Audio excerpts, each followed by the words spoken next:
Welcome, everybody, to another episode of the Can Mayonnaise Kill a Jedi podcast. I'm your main host, the Artificial Dragon. I'm your co-host and bartender, Darth Celine. And welcome to the 86th episode of the podcast, everybody. We do have a couple of little Star Wars announcements that we want to talk about a little bit. Most exciting of all, there was an announcement for a new series that will be releasing May 4th, I believe. Tales of the Underworld! Tales of the Underworld, which will dive into two specific characters. Asajj Ventress and my number one favorite bad guy that isn't a Sith, Cad Bane. Yes. We're going into his origin story, and I am so fucking hyped about it. Yeah. His origin story, which is, from what I have seen, kind of takes inspiration from his quote-unquote origins from a couple of Star Wars comics. Mm-hmm. But that's still fucking cool. It is pretty cool, but the appearance of his childhood friend, which is he's another Duros. Yeah.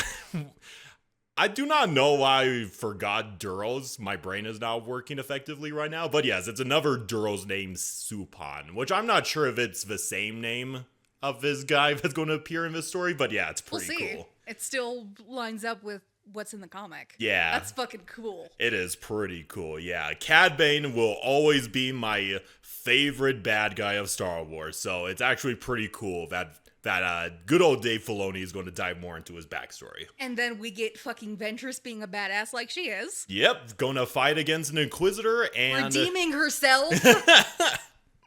One of these motherfucking days, Hannah, either through patrons or when we get around to it ourselves, we gotta talk about Ventress and her own dedicated episode. Oh yeah, that would be great. Either Legends Ventress or Canon Ventress, because they are two completely different beasts. I've seen. They're very different. Yeah, so it will be interesting, because Ventress is one of those underappreciated bad guys. Severely underappreciated. Yeah, like, we got Dirge, we got Cad Bane, we got Dooku, and then Ventress is in the corner. Just, why won't nobody pay attention to me? It's like, I want to be paid attention to. No, stay in the corner.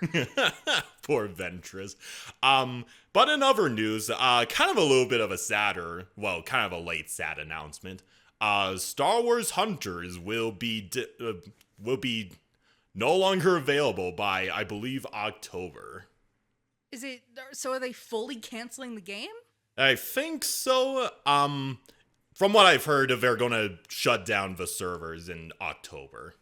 I know they took it off PC, but I still play it on my phone. Fuck. Yeah. I loved the concept of an Overwatch Star Wars game. Yeah, that was very fun. Yeah, it was actually fun to get into on the Steam version, at least. Now it's a little bit wonky here and there, but I legitimately had fun playing a lot of the characters. Yeah. Maybe when we get back to our format of the tier series, we'll talk about each individual characters of Star Wars Hunters. That would be cool. That would be cool, but just an idea for the time being. But kind of a little bit of a sad announcement. A lot of things have been happening, but yeah, Star Wars Tales of the Underworld is gonna be an exciting one. I am so excited for that. Ever since Tales of the Jedi came out, oh yeah, I loved Tales of the Jedi. Yeah, Baby Ahsoka has my heart. That she does, and of course, a little bit and of you get expansion on Dooku when he was still a Jedi. Dooku, who is an amazing character, by the by. Not only Dooku, but when he was still a Jedi. Yeah, that's just like, yes. Yeah, more of this, please. And of course, Dave Filoni had to throw more on Ahsoka and all of that. But you know, I get it. It's his personal favorite, so I get it. I know, and Ahsoka as a baby is just fucking adorable. Yeah, who's gonna say no to a cute baby? That is very true. But yeah, I'm really excited for Cad Bane. If you could not see how excited my face is right now. Yeah. I knew that you would be hyped for that. Yeah. It was a nice thing to wake up to that day. But anyway, with that little announcement out of the way, let's go to our self-promotion. If you guys love the content that we make, we have a Patreon, which is patreon.com/canmail. Once again, that's patreon.com/canmail. You can contribute to any amount, the lowest being $2 and the highest being $10. The Discord is open to the public. You don't have to contribute anything. You could join us where you could talk general Star Wars lore, share memes, or talk about your day with me and my co-host over here. It's a little bit chaotic recently, and that's the way I like it. That's the way it's supposed to be. Yeah, exactly. But yes, once again, Patreon. A lot of the donations that is provided there is what makes our episodes like this possible. Thumbnail art, Patreon art, and commissions and all of that. It is the donations that you provide that makes this podcast possible. Hell yeah.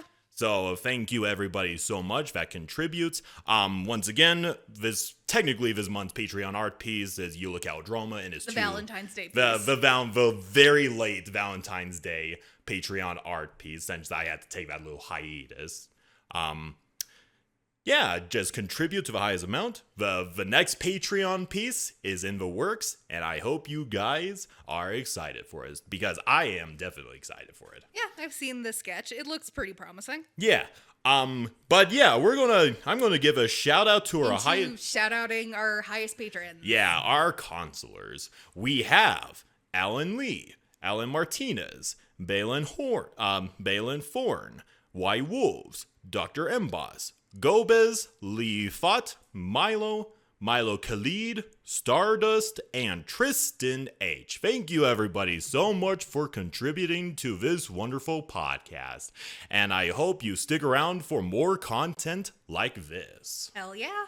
And support Celine's Cantina. Shit has hit the fan. When I said things have been chaotic in the Discord server, that's also the same thing with Celine's Cantina over there. Oh yeah. All the I want to have this just be a normal character ask blog. It has gone off the fucking rails. Jawas invaded the planet of Rishi and are holding up the cantina hostage. Yay! Classic Jawa shenanigans, Houdini all over the place. So, if you're interested in learning more about that and seeing this chaos play out how it does, check out my cantina at the link below. Yeah, I'm legitimately surprised you allowed this to happen. Roll with it. But no, it's actually a lot of fun, and I'm intrigued to see how this turns out. Me too. Me too. Oh yeah, and if you go to Celine's Cantina, you actually get a nice little surprise appearance by yours truly, Professor Golan. Yes, your avatar finally has a name. Yeah, Professor Golan, the Verpine professor that teaches Celine over here the lore of Star Wars. Yes. And I am also, unfortunately, part of this siege in the making. Just sitting at the bar sipping on to drink. I'm just holding my cup like... Is it over yet? So yeah, that's going on. Please support Celine's Cantina. I would greatly appreciate it. This chaos is very fun to write. It is a lot of fun to see it as an outside observer, to see this unfold, and I am all for it. Hell yeah. But with that chaotic self-promotion aside, Hannah, what are we talking about today? You'll call them furries. I just call them cat people. We're talking about the Cathar. Yeah, the Cathar, the feline race, one of many. One of the feline races one in of Star many. Wars. Yeah, god damn it. Yeah, the Cathar, I'm pretty sure a lot of people will notice that this will be a very short episode. There's not a lot of lore. Yeah, there's not a whole... The most that I'll probably talk about in terms of a Cathar would be like the characters that build up the Cathar species. But regardless, yeah. I mean, we briefly talked about them and their history with the Mandalorians because genocide. Yay, genocide! The most reoccurring thing in a lot of sci-fi universes, actually. Oh yeah. Oh man, but yeah, the Cathar are, I wouldn't say they are vanilla in that regard. They're not vanilla at all. Yeah, they are kind of an interesting race. I wish there was more that could be dived into them. But regardless, they ironically have a lot more lore compared to the Togruta. And they are... That's a shame. They are... Yeah, there's not a whole lot of lore to the Togruta to begin with, so it's kind of sad. This is why me, as a creative soul, I like to add all of that nuance to my characters in my own space. Yeah, exactly. But like, the Cathar, they kind of remind me. It took me a little while to figure this out, kind of serendipitous because we played D&D last night. They kind of remind me a little bit of the Tabaxi from D&D. Yeah, but they don't have tails. I mean, yeah, they don't have tails, but they have such little lore to them. I mean, the Tabaxi have a little bit more, but regardless, cat people are cool. One little funny quirk of our dearly departed Urk the Turtle that he included in Child of Dathomir, the D&D game he and I had going on. There was a subspecies of Cathar who lived on Dathomir. They were colloquially known as Tuchas. Tuchas, okay, that's interesting. And they had tails. Okay, that's something new. I know, but it was just like what I said, the nuance. Yeah, that is pretty cool. But yeah, that was one of my favorite bits about that game. Yeah. But yeah, let's stop rambling on and get into the feline. Yeah, let's get into the Cathar. So obviously the Cathar are a race of feline bipedal humanoids native to the outer rim world of Cathar. And the planet of Cathar exists in the Quili sector, and they're practically neighbors with Dathomir. Not surprising. Yeah, like if you look on a map, they're practically like a stone's throw away. Yeah, along with like Mandalore. Yeah, so not too far-reaching with the Dathomirian Cathar having a tail, but yeah. Yeah. So yeah, Cathar and the Dathomirians, they're practically neighbors. Kind of a little bit surprising that they don't have any history between them. I know, or like, right? Or there's potential there. Or like more freaking Cathar that are just straight on Dathomir and become like slaves or their own clan, which is there's so much missed potential. Yeah, exactly. What the fuck? But yeah, the world of Cathar was dominated by an expansive savannas and rough uplands. So basically like Africa, if it was an entire planet. It's the savannah. Yeah, pretty much. So and the savannah within a planet. Yeah, and the Cathar, even though they're mainly felinids, a lot of people in the Star Wars galaxy basically call them lion people. Because depending on, especially in like SWTOR, where you can actually design a good Cathar, they can have they're just like cats. Yeah. You know how cats come in all different kinds of fur lengths and everything? Oh, yeah, absolutely. They can have manes. They have hair. Or if they're technically bald, they're just short hairs. Yeah. So, yeah, they're just like cats. Yeah, so there's at least a little bit of variety. There's some diversity there. Yeah, exactly. On Cathar, historically, the Cathar homeworld is inhabited by a couple of other creatures. Kind of not surprising that they didn't dive into the fauna of Cathar, but regardless. One of the other native life forms that exists on Cathar is this beetle-like insect called the Kitek. Okay. Basically, they're giant-ass beetles that live similar lifestyle to ants. They have a hive mind structure. Interesting. But yeah, they are a massive threat to the Cathar people on, it's kind of redundant that I keep saying Cathar and Cathar. It's just like the Mandalorians from Mandalore. Mandalorian. Ruled by the Mandalore. They're ruled by the Mandalore on the Mandalore world, orbited by the sun. System. Yeah, sometimes Star Wars is bizarre like that, but regardless. It's funny, though. It is very, very funny, but anyway. And then there's another, I say interesting, but basically like a giant kangaroo rat thing called, this kangaroo rat thing called, what was it? A giant horned hopper. I know, it's very, very simple, but yes. That's funny, though. It is. Have you ever seen a kangaroo mouse? Yeah, they are very adorable. They're fucking cute. I just imagine that scaled up by like 50. Yeah, that's fairly accurate. Still cute. Yeah. Big. Okay.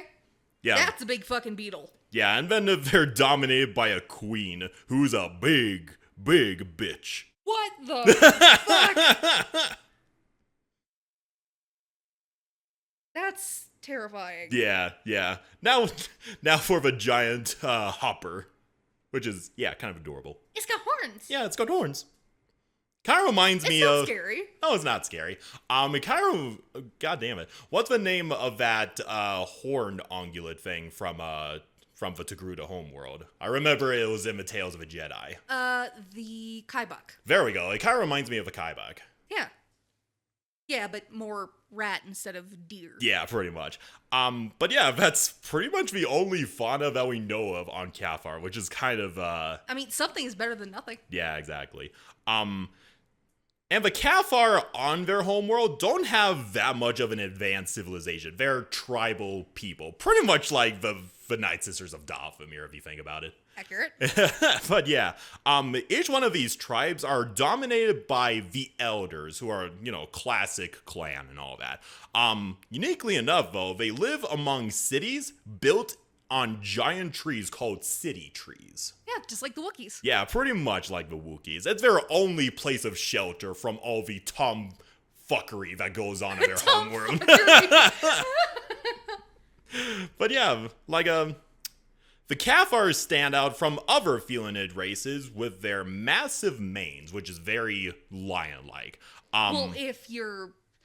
This is also different. This is also differentiated by Legends and canon. Because if you look at Sylvar, yeah, her appearance in the comic, she looks like a fucking lion. Yeah, she does. Take Eric Jorgen, for example. He's a cat. Yeah, he's just a mean old kitty cat. So there's a big difference between Legends, old Legends, and Legends. Yeah. And canon. Yeah.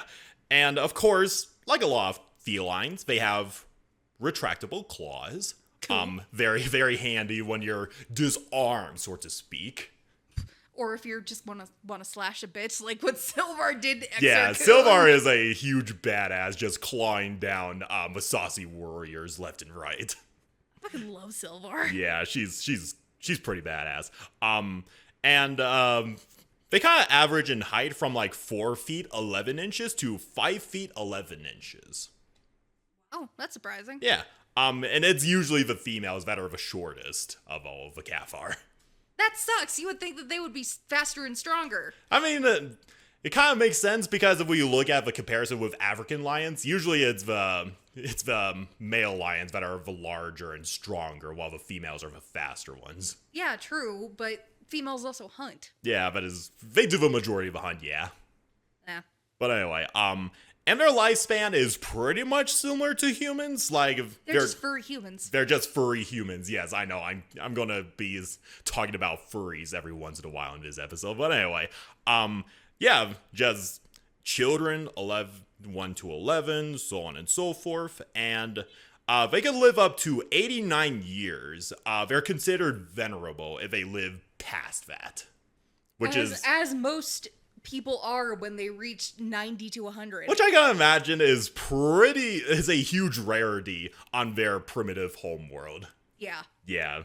That would be pretty impressive if you live past 90, let alone 40. But yeah, like, the Cathar, like cats, are born into a litter with several other little Cathar. Yeah. Yeah. The Cathar are also noted to having other subspecies, such as the Juhani and Mayonnaise. That's Juhani, like Juhani? It's spelled like this, Juhani. That's Juhani. Yeah, Juhani. Literally the name of the KOTOR character. Yeah. Who is also a Cathar. Yeah. And these two subspecies are notable for being less cat-like than the baseline Cathar. And that's pretty much all we know about them. Nothing else? Nothing else. They're just, they exist, they have names, and they're less cat-like. That's all. That's all, folks. Fuck you, I don't accept that. Moving on. I know. When I said they have such little lore, that was not an understatement. But anyway, it is also noted that they are biologically similar to boffins. Yeah, not surprising. Yeah, very ironic. Boffins are kind of feline-ish. They're more like horse-like. But they do have feline features. Like, that if is you true. look at Borskvalia, like the actual character art, he looks kind of like a cat. That is very true, yeah. It's just kind of a noteworthy thing to point out. It's just, they're biologically similar. How so? We don't know. They're kind of similar. They're just kind of similar, yes. Furries are all alike. We're just throwing that out there right now. Sorry for any furry that is listening to this podcast right now. We're not intending to offend. No. Also, a kind of a little bit of a sad fact. It is also noted that females are prized as slaves.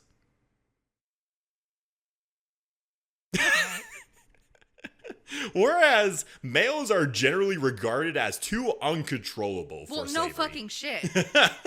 I would think female Cathar would be just as fiery as the males. I mean, not wrong, but I think they kind of make up for it with their cute-looking appearance. Because I've noticed a lot of Cathar and Switor females, at least, they look genuinely adorable. They do, but that's how they get you. That is true, as we know with the bounty hunter story. I was going to say, in the bounty hunter storyline, this dumb fucking moth or this it was like a major or something has a quote-unquote slave Cathar who is actually your rival in the Great and Mines. She was acting dumb like, oh, master. Yes, she was playing the part of dumb slave. Yeah, exactly. So something they kind of have in common with Twi'leks, at least. I guess, but I know that any of my Cathar that I have as characters would look at a slaver and say, you.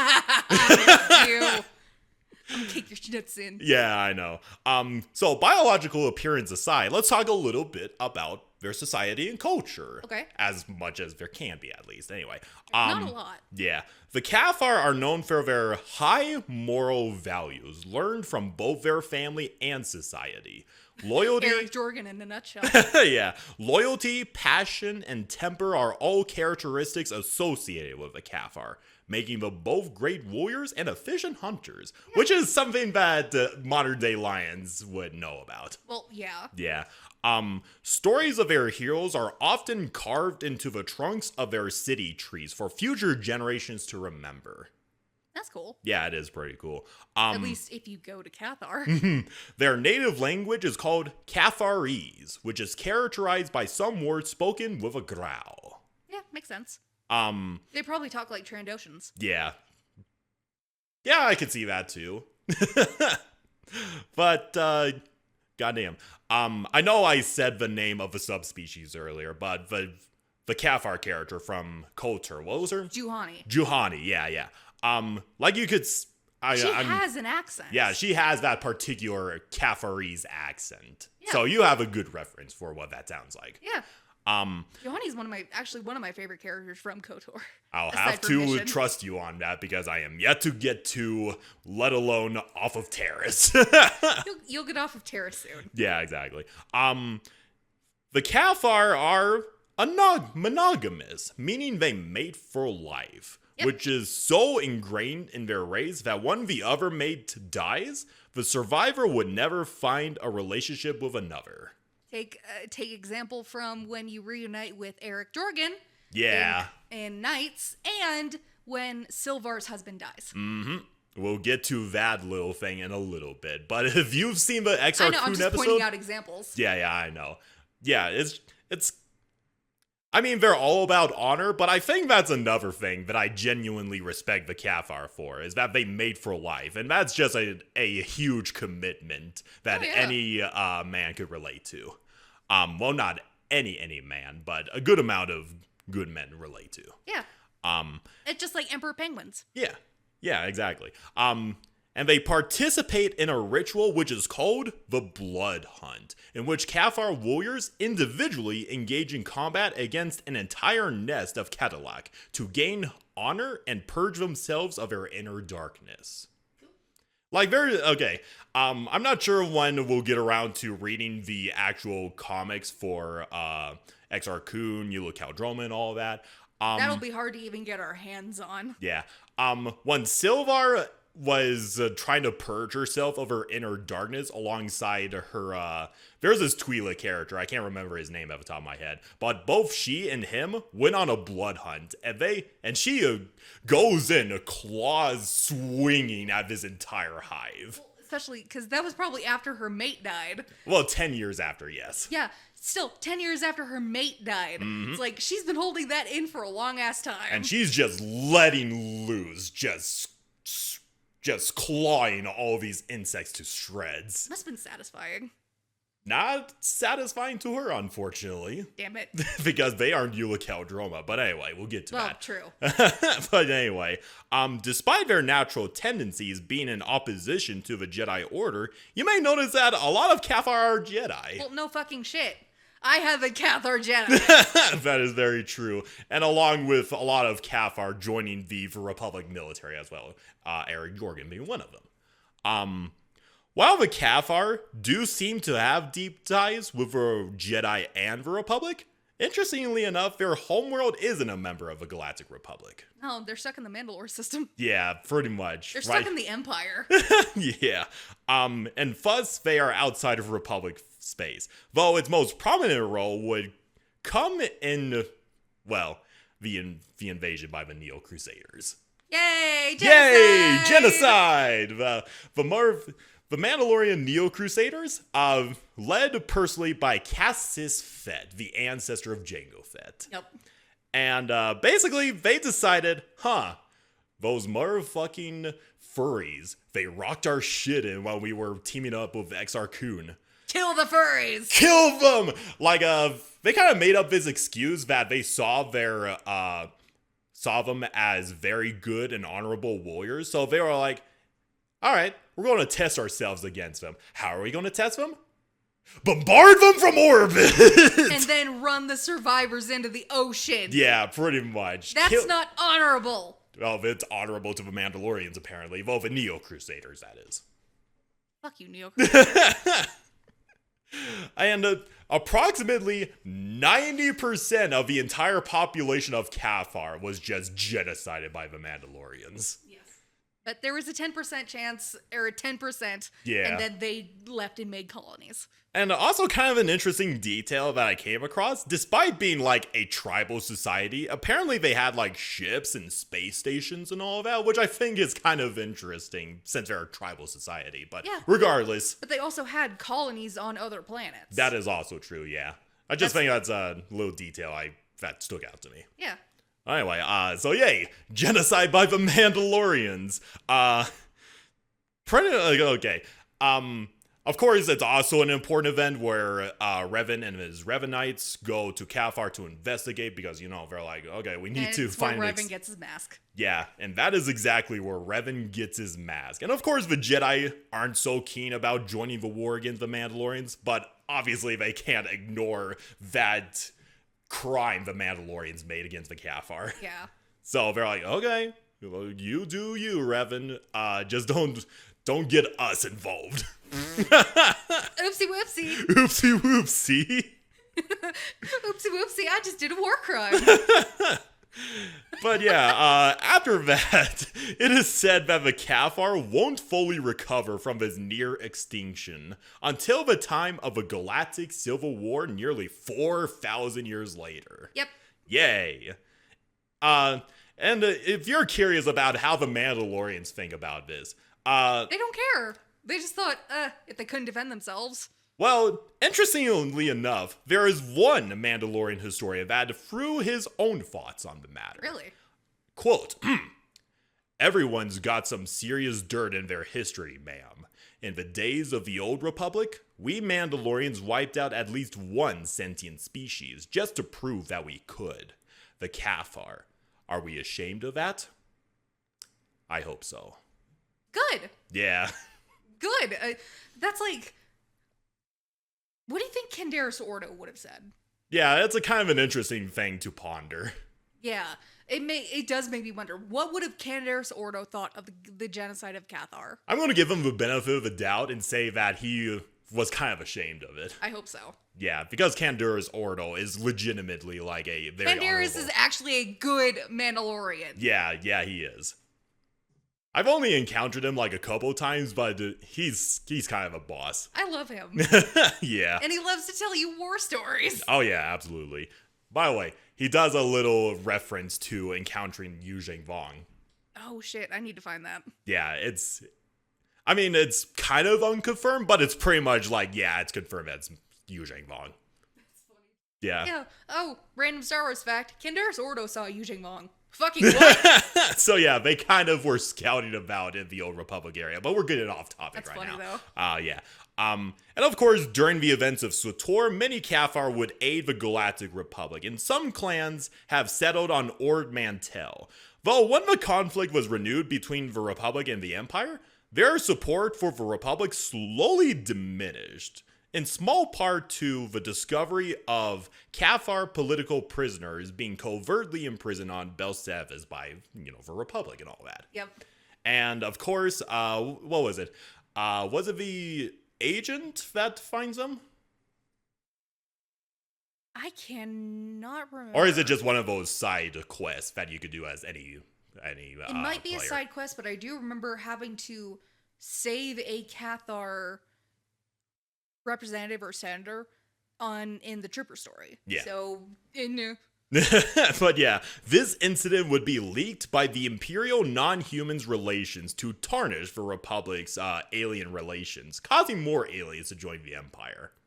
well, that's what Malgus had planned. Yeah, and Malgus, of course, when he created his own little empire, as brief as it was, a lot of them... He tried.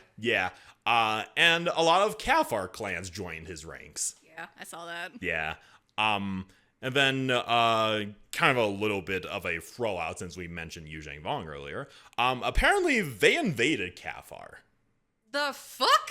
Yeah, they're like, death to furries! How? I don't know, it was just mentioned once and never again. You can't tell me that and say it never mentioned again. What the fuck? What So, the fuck? apparently there were genocide by the Mandalorians and then by the Yuzhang And Vong. they just got a visit from the Yuzhang Vong out of fucking nowhere. Hey, what's up? Like, We're going... what the fuck? Hi, what's up? We're gonna kill you now. Death to furries. Oh my god. Don't worry, that didn't happen on like a whim. It happened during the Yuzhang Vong War and all that. Okay, so that's New Jedi Order territory. Yeah, pretty much. But didn't it kill the Cathar because more Cathar Jedi were still around during the Legacy era of Star Wars? Okay. Yeah.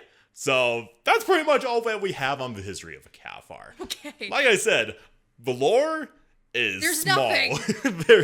Look, nothing. That's pretty much for a lot of That's Star a Wars shame. races, yeah. That's a shame. Yeah. Now let's go ahead and talk about a little bit of Cathar characters, because a couple of them are pretty interesting. Among the name Cathar we get, a majority are Jedi, of course. Well, duh. Let's see, there's Farah, who is a Jedi Knight who helped Revan investigate the tomfoolery that happened on his homeworld and joined the Revanites. He's a cheerful looking guy. Looks like a werewolf. He kind of does, doesn't he? Yeah. And then, of course, there's your favorite companion from KOTOR. Juhani. Yeah. Cradle, one of the apprentices of Vodosia's boss, and a rival That was Silvar's mate. Yeah. Who was a rival then loyal follower of Exar Kun? Yeah, he flipped sides like nothing. Yeah, pretty much. And then one of the victims of the snapping a star out of existence. Poor Cradle. And of course, Silvar. Yeah, Silvar. Then there's a couple of these are just minor characters, but I thought they were cool and interesting looking. There is Quileb, who is a Jedi Master from Typhon, and he's kind of I forgot about this guy. Yeah. Why did I not download a picture of him? On Tython, when you're quote unquote Padawan, Yeah. roaming around doing missions, you can bring him a baby flesh raider Yeah. that you found in the wild. Yeah, that's the notable thing about him. He's just, He's so compassionate to animals. I love it. yeah, he sounds pretty cool. Wish we could have gotten more of him. But anyway. Same. And you briefly fight him on the incursion on Tython. Yeah. And then there's this one Cathar, which you fight, named Layla, who's pretty much just a Jedi outcast that you see on Macab. She dual wields a blue and red lightsaber. Don't remember this character. She's just some random. If they were not included in a cutscene, Yeah, just a Jedi that you fight, apparently. But anyway, just thought it was cool looking because she's wielding both red and blue lightsaber. yes, it is. And then, let's see, there's this one Cathar named Resi Tum, who is a Jedi Master in the new Jedi Order in the Legacy era. And this guy looks a little bit more like a lion, and this guy is jacked. Ooh. Hello. Hello, handsome. I mean, I was not expecting that face. Yeah. On a Cathar. Oh my god. There are other pictures of this guy where he looks legitimately jacked. Let me see if I could. This will be for all the furry viewers out there. Now, to confirm, I am not a furry, but hear me out.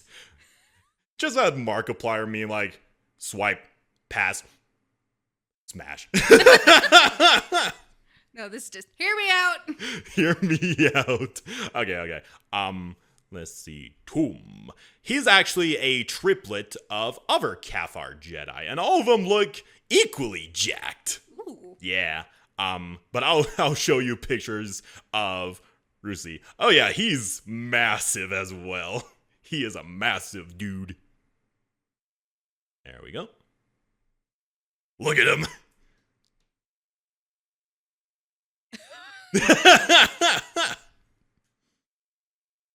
I will be a degenerate. Simp. No, this is the only time I will be a degenerate. Honk honk. Honk honk. All right, and here Look his. at them titties. And then there's him with his brother. his brothers. Yeah. Yeah, would. Would.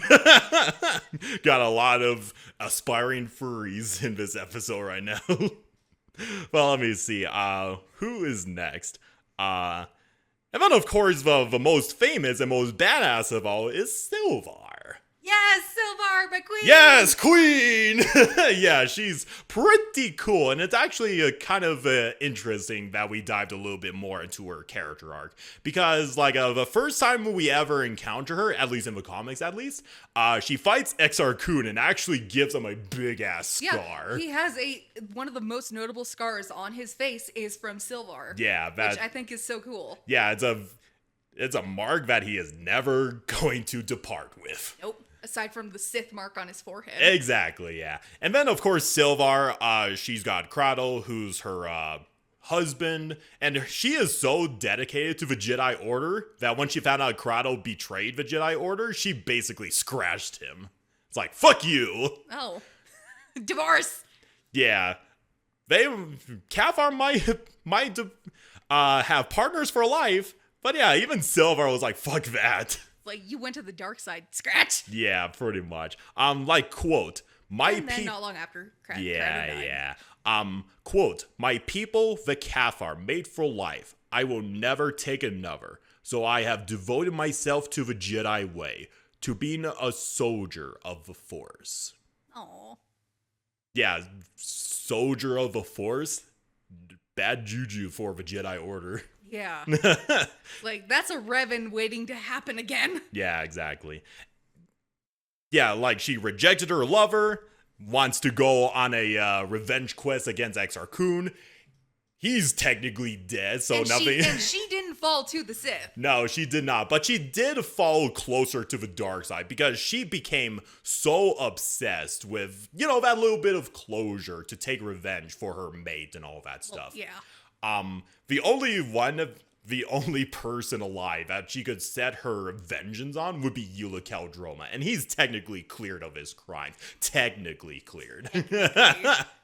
But imagine the fucking anger she probably felt when she heard Exar Kun was just gone. Yeah. Like, what? Damn it! What am I supposed to do now? Who am I supposed to kill now? Eula Kaldroma. And yeah, she is pretty much a hero to her people, but her vengeance would not be satiated. She went on that blood hunt from earlier, and even that was not enough to purge her darker nature. And she was just swelling with darkness and all that. And then she found out that Eula Kaldroma is on Rinvar, and she decided to go and challenge him. But Eula Kaldroma spoke to reason and liberated her of her darkness. Cool. So, yeah, that was a nice little redemption for her at the end. Yeah, that was. And then, of course, Eula Kaldroma got killed. It happens. And then Silvar just looks at that little dude that killed Yulikel Drones. Like, if it wasn't for the guy that you killed, I would have gutted you right now. Yeah. And unfortunately, that's pretty much all that we know about Silvar. We don't know if she's mentioned anywhere. She's... Fun little thing I noticed when on my multiple playthroughs of KOTOR 2. Yeah. You can pick up her robe. Oh, okay. Her robe is a pick-upable item that you can wear. Okay, that's actually a nice little mention of her. And you can get Nomi's robe somewhere. Of course, Nomi Sunrider. Because, yeah, she's a very prominent Jedi character. But yes, you can get Silvar's robes. Yeah. I think they are designated toward light side only. Yeah. Silvar is a pretty cool character. Yeah, I love Silvar. But anyway, and then, of course, there's a good number of Cathar serving within the Republic military. Our Eric Jorgen, the mean little kitty, who's actually pretty affectionate if you romance him. Yes, fucking Major Eric Jorgen. And then there are a couple of others that go over walks of life. Like there's the Senator Zoran Karsal, who's that Cathar in the Republic Trooper storyline, if you remember. He gets kidnapped on that. Oh, that's what I was just talking about. Yeah. Yeah. And interestingly enough, he's not a representative of Cathar itself, but of Anaxis, which is a very prominent Republic world. Not surprising. Yeah. And then there's a couple of others. There's this one Cathar called Kylie, which is basically KY 'Lee. Kylie. I think she's just okay, so I think she's just an NPC on the Carrick station, but she looks unique compared to other Cathar. Here we go. Just the customization options of Cathar in SWTOR is amazing. Yeah. Like she just looks like a normal ass woman with just tribal marks and everything. But no, that's cat markings. Yeah, pretty much. So you can kind of see the fur texture. You could kind of see it, yeah. But it was like, wait, that's a Cathar? That's my first reaction when I saw her. But anyway, and then there's Shang, who is the Cathar prince that got liberated from Belsavis. Mm-hmm. He was the guy who was like, we must not get involved with the Republic. And the Republic was like, fuck you. And then we got a couple of other characters. Of course, the bounty hunter. What was her name? Murgier, yeah. Murgier. Yeah, ironically enough, like I mentioned a couple of times before, she's cute. I mean, she looks ironically cute. I mean, she's got the big, cute blue eyes that would make any heart melt. Yeah, I'm just looking. I'm like, smash. I'm not a furry. I promise I'm not a furry, but hear me out. And then there's going to be a couple of interesting / weird ones for you, Hannah. Let me see, where was I? Okay. We got Descreta, who is just a named Cathar who helps evacuate some refugees from the cab. She's got a fairly interesting design to her. Discarda, thank you. Yeah, interesting at least. Yeah, kind of, yeah. And then let me see. That's the thing I like about the Cathar customization options. You can make them look like actual cats. Okay. Here's gonna be the weird one for you. There's one Cathar character who's ironically what the fuck is that? What is that? That's one of the guys from the holiday special. Oh my god. I didn't even notice him right behind B. Arthur. Yeah. He just looks like a dude with a mask. I know, but that's officially a Cathar. His name is Mihariel. He's basically a tour guide who ran the Skywalker tour. The Skywalker tour? Basically, it's basically like this, hey, you want to see the origins of Luke Skywalker? Let's go to his farmstead. Oh, God. Yeah, he's that dude. He's that kind of guy, yeah. That's terrible. And then there is this other one, which I which kind of just stood out because she's wearing a helmet. There's this Cathar smuggler named, what was it? Jalia Reneke. Jella. Yeah, I think the helmet design looks interesting on her. You run into her in the smuggler story. Mm-hmm, yep. She's trying to fuck up efforts on Voss for some fucking reason and getting in your way, and it's like, bitch, I'm gonna kill you. And then there's this other Cathar enemy that you meet on Hoth, simply called, what was it? The Wolf. The Wolf. It just looks like Master Quilib. Yeah, I know. I mean, the body type 3 Cathar is not only a fucking unit, but you can't really do much with them. That's fair, yeah. In terms of customization. Yeah, it's just... Woo! Just unit. They're a brick shit house. And yeah, that's pretty much all the interesting Cathar characters that I found. Can I, just for shits and giggles, include my two? Yeah, sure. Go for it. I'll send you the pictures for editing purposes, but I have, personally, on my blog, I have 2 Cathar Jedi who are twins. Yep. One is a Cathar Jedi Knight, light side. Her name is Naviri. Naviri, yeah. Naviri Rushil. And then her twin brother, Zamariv, is a dark side consular who has a secret. Yay. And I'm not going to tell you. What secret will that be? Ask Hannah. On Celine's Cantina. Yay.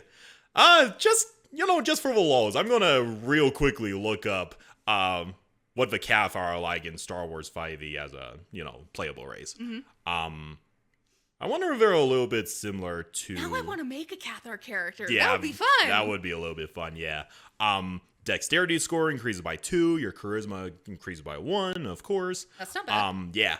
Of course, they got the unarmed strike with their cat's claws. Dark vision, even though that's part of their biology. But that makes sense.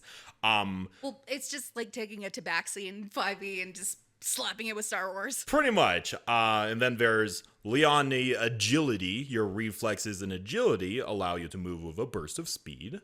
So that's pretty good. Silent step. They are naturally stealthy. Ooh. And they're also tree climbers. So that's pretty good. Yeah. But yeah, they're pretty much just tabaxi, like I mentioned earlier. That's still cool, though. It is pretty cool. And yeah, that's pretty much all that we have on the Cathar. That's all, folks. Like I said, there is so little lore on the Cathar. It's criminally. It's criminal. It is at this criminal, point. Yeah. I mean, the Togruta is one thing. This is ridiculous. Very ridiculous. Yeah, goddamn. But yeah, I think the Cathar are pretty interesting. Silvar is a pretty cool character. I wish we could have gotten more on her story and all that, and how she became Vodal Boss's apprentice. Yeah. Okay. From my point of view, Silvar is Cathar waifu. Eric Jorgen is Cathar husbando. Okay, now you gave me an idea for a future Patreon art piece. Glad I could. Yeah, I gotta tap into that furry crowd one of these days. But anyway, so that's our episode of Can Mayonnaise Kill a Jedi? Or in this case... How many furry jokes can we make? Yeah, how many furry jokes can we cram into this episode? But yeah, it was a nice, relaxing episode. It's been a good while since we had a race episode. Mm-hmm. So yeah, that was a little bit fun and a little less stressful, ironically. Yeah, this was just a nice chill episode. It was a very chill episode. But yeah, hope you guys enjoyed this episode, and I guess we'll see you in the next one. Any closing statements, Hannah? I don't know what we're deciding for the next episode. It might be Patreon, might be just us picking. We'll see. Stay tuned. Indeed. It'll be a little bit of a surprise for you, Hannah, because I'm going to try something new. Oh, great. I'm going to leave it as that. But anyway, hope you guys enjoyed this episode. May the Force be with you. Please help me get these Jawas out of my bar. Utini! Bye-bye. Help!